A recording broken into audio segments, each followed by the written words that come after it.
Take YouTube channel. आज का जो मेरा टॉपिक है वो कनाडा के रिलेटेड है। कनाडा के लिए अगर मैं आपको इस वीडियो में अगर बताऊंगा कि कनाडा की जो करंटली वीज़ा रेशियो वो कितनी जा रही है हैज़ कम्पेयर टू यूएस, और जो आफ्टर बायोमेट्रिक है वो यूएस कनाडा जो कितना टाइम ले रहा है रिजल्ट में। मैं आपको फर्स्ट ऑफ ऑल ये वीडियो के स्टार्ट में बता दूं कि कनाडा और यूएस में अब ज़मीन आसमान का फ़र्क है। ठीक है, कनाडा की जो इट इज़ गुड अपॉर्चुनिटी, वो जो अमेरिका का वीज़ा अप्लाई करना चाहते हैं, जो अमेरिका का वीज़ा लेना चाहते हैं, वो फर्स्ट ऑफ ऑल इस टाइम पे वो कनाडा का वीज़ा अप्लाई कर ले। आफ्टर कनाडा वीज़ा, अब आपको कनाडा का वीज़ा मिल जाता है, then you apply for US. Currently अगर मैं यूएस की भी बात करूं तो यूएस की जो वीज़ा रेशियो है वो 100 में से 2 से 3 बंदों को मिल रहे हैं। उसमें B1 B2 कैटेगरी भी है, F1 भी है और F2 भी है।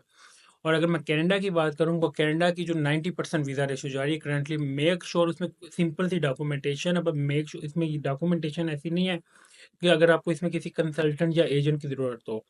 इट इज़ इसकी फाइल लेंथ की ज़रूरत है। इसमें चंद डॉक्यूमेंट्स हैं जिनको आपने ब्रीफली एक्सप्लेन करना है, और मैं आपको की पॉइंट जो कोई नहीं बताता, मैं आपको कोई चीज़ हाइड नहीं करता, मैं आपको खुद बता दें तो आप लोग खुद करें। और $185 है, आप लोग खुद पे करें और इसकी इजीली अपॉइंटमेंट मिल जाती है। लाइक आप आज अगर केस खुद प्रोसीड करते हैं तो 2-3 दिन बाद की आपको इजीली थ्रू ईमेल जो है वो अपॉइंटमेंट मिल जाएगी। एक चीज़ तो ये है। यूएस की अगर बात करें तो करंटली जो यूएस की वीज़ा वीज़ा रेशियो है वो भी नील है, 2 से 3% है। और उसकी अपॉइंटमेंट का भी सबसे बड़ा इशू है। कनाडा की जो है अपॉइंटमेंट का भी इशू नहीं है। अगर कनाडा का वीज़ा आपके पासपोर्ट पे स्टैंप हो जाता है, इट्स मीन कि सारी दुनिया का आपका पासपोर्ट पे जो वीज़ा है वो इजीली मिल जाएगा। फिर आपको यूएस का वीज़ा डिनाई नहीं होता, कभी भी नहीं होता।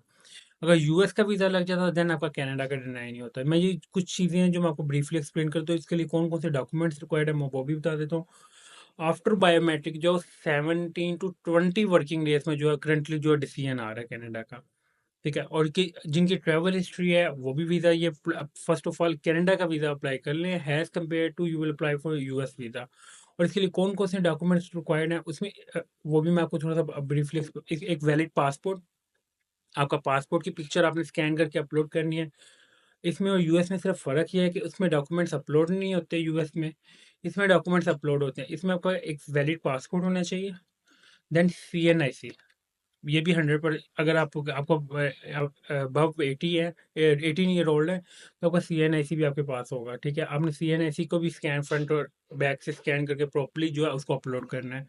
Make sure, I will repeat, कि आप कनाडा की फाइल को भी खुद करना है। बेशक आपको 5 दिन लग जाए पर करना बहुत सुकून से, क्योंकि इसकी फाइल लेंथी ज़रूर है। पर अगर आपका कनाडा का वीज़ा लग गया इट्स मीन कि आपकी सारी दुनिया का वीज़ा लग जाएगा। और इसकी करंटली अगर मैं वीज़ा रेशो की बात करूँ, इसकी 90% जो है वो करंटली वीज़ा रेशो चल रही है। 100 में से 90 बंदों को जो है वो कनाडा का वीज़ा मिल रहा है। इट्स मीन अगर कनाडा का वीज़ा आपको मिल गया तो इट्स मीन आपको सारी दुनिया का मिल गया। फिर यूएस का छोड़ के आपको सारी दुनिया के जहाँ मर्जी का वीज़ा ले लें, फिर आपको कोई मसला नहीं है। फर्स्ट ऑफ ऑल अगर मैं बात करूँ, पहले आपका वैलिड पासपोर्ट, एक पासपोर्ट का आपने स्कैन करना है, इसके डॉक्यूमेंट्स आपने प्रॉपरली जो है अपलोड करने हैं, सीएनआईसी। ठीक है, अगर आपकी ट्रैवल हिस्ट्री है तो देन आपने ट्रैवल हिस्ट्री की क्या करनी है, मैं थोड़ा सा आपको ये बता दूं कि ट्रैवल हिस्ट्री की जो स्टैंप है वो आपने अपलोड करनी है। उनकी पिक्चर प्रॉपर स्कैन करके आपने उसके ऊपर अपलोड करना है। ट्रैवल हिस्ट्री में क्या जी, मैंने किस किस कंट्री की आपने ट्रैवल हिस्ट्री की है, आपने किस किस कंट्री में ट्रैवल किया है। Make sure you will mention in profile कि मैंने इस कंट्री में जो है वो ट्रैवल किया है, इसी स्टेट को किया है। और आपसे वो मांगेंगे भी आपसे इमिग्रेंट स्टेटस, कि आप किस किस कंट्री में किस स्टेटस पे गए थे। अगर आप वर्क पे गए थे तो आपने वर्क की अपना वीज़ा जो है पास पे, कैसे लाइक अगर स्टिकर वीज़ा या ई वीज़ा है, वर्ल्ड का मिल जाता है, न्यूजीलैंड का ई वीज़ा है, किसी और कंट्रीज के ई वीज़ा है, तो आपने उसको जो है अपलोड करने हैं। ऐसा नहीं स्किप नहीं करना, आपने जो चीज़ फाइल के अंदर मेंशन करनी है make sure you will also upload. जो आपने रिटर्न में लिख के फाइल के अंदर, फाइल ये है, नो नो करके इसको मैं बता, अब जो चीज़ आपने इस फाइल के अंदर मेंशन करनी है आपने फाइल उसको अपलोड भी करना है, उसका प्रूफ भी देना है। और विजिटर वीज़ा और सुपर वीज़ा आपने अप्लाई करना, और to visit Canada as a tourist. Make sure कि आपने यहाँ पे अपना ट्रैवल प्लान जो है आपका बहुत जो है बहुत, जिसे कहते हैं एक्स्ट्राऑर्डिनरी प्रोफेशनल होना चाहिए। इस फाइल की बेस के ऊपर आपका वीज़ा लगता है। और अगर आप कनाडा का वीज़ा अप्लाई करें लाइक 1 मिलियन से 2 मिलियन तक, 2 मिलियन तक आप जो है क्लोजिंग बैलेंस अपना रखें। बैंक स्टेटमेंट आपकी होनी चाहिए। अगर आप बिजनेसमैन है तो फिर आपने ज़्यादा करनी है। और अगर आप ज़्यादा का मतलब ये है कि 3 to 4 मिलियन स्टेटमेंट होनी चाहिए, पर क्लोजिंग बैलेंस जो है वो आपको 2 मिलियन होना चाहिए। और अगर आप इंटरनेशनल लेवल, मल्टीनेशनल लेवल पे जो है वो आप जॉब करते हैं, इंटरनेशनल लेवल पे अगर जॉब करते हैं और मल्टीनेशनल कंपनी में अगर जॉब करते हैं, तो मेक श्योर आपने अपनी सैलरी स्लिप के अकॉर्डिंग लास्ट 3 मंथ की सैलरी जो है वो आपने अपना क्लोजिंग बैलेंस रखना है। ये आपको टेक्निकल चीज़ है जिसकी आप कैलकुलेशन आप खुद भी करेंगे, आपको ईजिली जो है कनाडा का वीज़ा मिल जाएगा। उसके बाद आपने ट्रैवल हिस्ट्री की जो है उस स्टैम्प आपने अपलोड करनी है। देन आपके पास पासपोर्ट साइज पिक्चर आपने अपलोड करनी है ये भी। फिर प्रूफ ऑफ, अगर आप मैरिड है देन आपने एमआरसी अपलोड करना है। ठीक है, MRC stand for marriage registration certificate. Make sure कि आपने ये नादरा से लेना और इसको टेस्टेड करवाना है नोटरी पब्लिक। कोई ऐसा डॉक्यूमेंट आपका नहीं होना चाहिए जो आपका फेक हो। बैंक स्टेटमेंट कम हो नो प्रॉब्लम, बट फेक नहीं होनी चाहिए। Proof of financial support, proof of financial support का मतलब ये है कि इसमें टू कैटेगरी में आपको थोड़ी सी इसमें डिस्कस करने लगा। एक है बिजनेस और एक है एम्प्लॉयमेंट। अगर तो आप if you are doing business, like कि आपके अकाउंट में है 1 करोड़ रुपया, 10 मिलियन है, 5 मिलियन, तो मेक श्योर कि आपकी बैंक स्टेटमेंट जो है वो एफबीआई के साथ मैच करती है। ये नहीं होना चाहिए आपके बैंक में 1 करोड़ रुपया पड़ा है और आपके टैक्स रिटर्न में जो है 30 लाख रुपए में पड़ा। ये आपकी सबसे बड़ी जो है कनाडा की वीजा रिफ्यूजल की सबसे बड़ी रीजन ये है।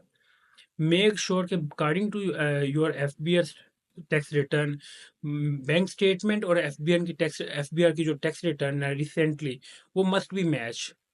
अगर ये बिजनेस मैनों के लिए बात कर रहा हूँ। अगर आपकी एससीसीपी में कंपनी रजिस्टर्ड है तो वेल एंड गुड, आपने उसके डॉक्यूमेंट्स अपलोड करने हैं, चैम्बर ऑफ कॉमर्स के अपलोड करने हैं, प्रॉपर्टी डॉक्यूमेंट्स आपने अपलोड करने हैं, आपके पास और भी जितने टाइज हैं होम कंट्री के साथ आपने इसके अंदर अपलोड करने हैं। और अगर अब मैं बात करूँ जॉब की, कि अगर आप मल्टीनेशनल कंपनी में जॉब कर रहे हो, अगर पाकिस्तान की बेस के ऊपर जॉब पर प्राइवेट लिमिटेड के अंदर जॉब कर रहे हैं, मेक श्योर अगर आपने लास्ट 3 मंथ की सैलरी स्लिप जो है आप किसी भी मल्टीनेशनल लेवल पे या पाकिस्तान की भी अगर किसी बड़ी कंपनी में जॉब करते हैं, तो आपकी सैलरी जो आपके बैंक में आती है, तो आपने लास्ट 3 मंथ की जो है वो बैंक सैलरी स्लिप लेनी है। और लास्ट 3 मंथ का जो क्लोजिंग बैलेंस है वो आपकी लास्ट 3 मंथ की सैलरी होनी चाहिए। और जो स्टेटमेंट लेनी है वो आपने लास्ट 6 मंथ की लेनी है। मेक श्योर कि आपने जो सैलरी स्लिप अपलोड करनी है कि वो टेस्टेड होनी चाहिए। ऐसे नहीं होनी चाहिए, कोई आपका ऐसा डॉक्यूमेंट नहीं होना चाहिए जो फेक हो। अगर इन केस आपका कनाडा का वीज़ा रिफ्यूज भी हो जाता है, कनाडा आपको चांस भी दे रहा है कि रिफ्यूज टू अप्रूव, वो आप खुद ही कर सकते हैं। वो किसी को लॉयर को हायर करके 2000 से $2500 लगता है कैनेडियन। अब वो आपसे जो आपने डॉक्यूमेंट्स अपलोड किए होते हैं अकॉर्डिंग टू योर डॉक्यूमेंट, वकील वैसे वकील जो होता है वहाँ के लॉयर जो होते हैं उसके अकॉर्डिंग ही आपका केस जो है वो पुट ऑन करते हैं। विद इन 3 to 4 मंथ जो है आपका वीज़ा जो है अप्रूव हो जाता है। फर्स्ट ऑफ ऑल मैं अगर बात करूँ तो आपका जो करंटली जो बात है, अगर बिजनेसमैन या मल्टीनेशनल लेवल पे जो बंदा जॉब कर रहा है उसका वीज़ा रिफ्यूज नहीं होगा। अगर मैं करंटली वीज़ा रेशो की बात करूँ, मैं ये बार बार रिपीट कर रहा हूँ, इट इज़ गुड अपॉर्चुनिटी कि जिन्होंने यूएस का वीज़ा अप्लाई करना है तो वो first of all you will apply for Canada visa. ये आपके लिए बहुत अपॉर्चुनिटी है, क्योंकि एक टाइम है कब ये भी बंद हो गया कि आपको शायद 2024 में जो है वो कनाडा के वीज़ा जब क्लोज हुए थे तो इसमें उन्होंने ये नहीं देखा था कि किसकी 10 करोड़ की स्टेटमेंट है, किसकी 5 लाख की स्टेटमेंट, फिर सबको रिफ्यूजल ही आई थी। तो अभी इट इज़ गुड अपॉर्चुनिटी, ये राइट टाइम है और खुद फाइल फिल करें खुद। बस ये चीज़ का ख्याल रखना है कि जो आप फाइल के अंदर मेंशन करें you will also upload document. ऐसा नहीं होना चाहिए कि जो आप फाइल के अंदर लिख रहे हैं डॉक्यूमेंट आप अपलोड ना करें। सैलरी स्लिप का भी मैंने बता दिया। और मेक श्योर जो आप, अगर मैं बिजनेस वालों की बात करूँ तो बिजनेस वालों ने अपनी सारी कंपनी के डॉक्यूमेंट्स भी अपलोड करने हैं और अपनी टैक्स रिटर्न लास्ट 2 ईयर की वो भी अपलोड करनी है। देन मैं purpose of travel, make sure कि आपका पर्पस ऑफ ट्रैवल ऐसा होना चाहिए कि टूरिज्म प्रॉपर। अगर आप टूरिज्म पर्पस कर रहे हैं तो इस मीन का आपको टूरिज्म पर्पस का अपने ट्रैवल प्लान बनाना है। उसके अंदर अपनी जगह बतानी है, अपने डेट बतानी है कि मैंने इस डेट को इतने इस जगह जो है विजिट करना है। पर्पस ऑफ ट्रैवल और कवर लेटर, ये दो चीज़ें जो है वो आपकी सबसे ज़्यादा इसमें मैटर करती है। 99% जो आपका वीज़ा है इसके ऊपर भी बेस करता है। क्योंकि ये दो चीज़ें जो आपकी बी प्रोफेशनल है तो इट्स मीन कि योर वीज़ा 90% डन। आपका 90% तक जो है वो कनाडा का वीज़ा वो डन हो जाता है। Proof of ties to home country, ये टाइज होते हैं कि आपकी फैमिली एफआरसी में, FRC stand for family registration certificate. Family registration certificate make sure आपका नादरा से होना चाहिए, अपडेटेड होना चाहिए और टेस्टेड आपने किससे कराना, नोटरी पब्लिक से। अगर इसमें अंदर आप अपने प्रॉपर्टी के डॉक्यूमेंट्स अगर आपने अपलोड करने हैं तो मेक श्योर कि आपने उसको ट्रांसलेट करा लेना है Urdu to English.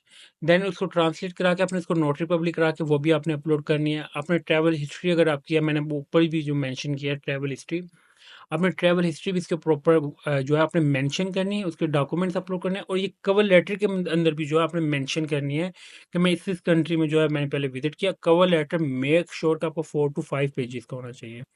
4 to 5 pages में क्या होता है कि you will mention everything in cover letter.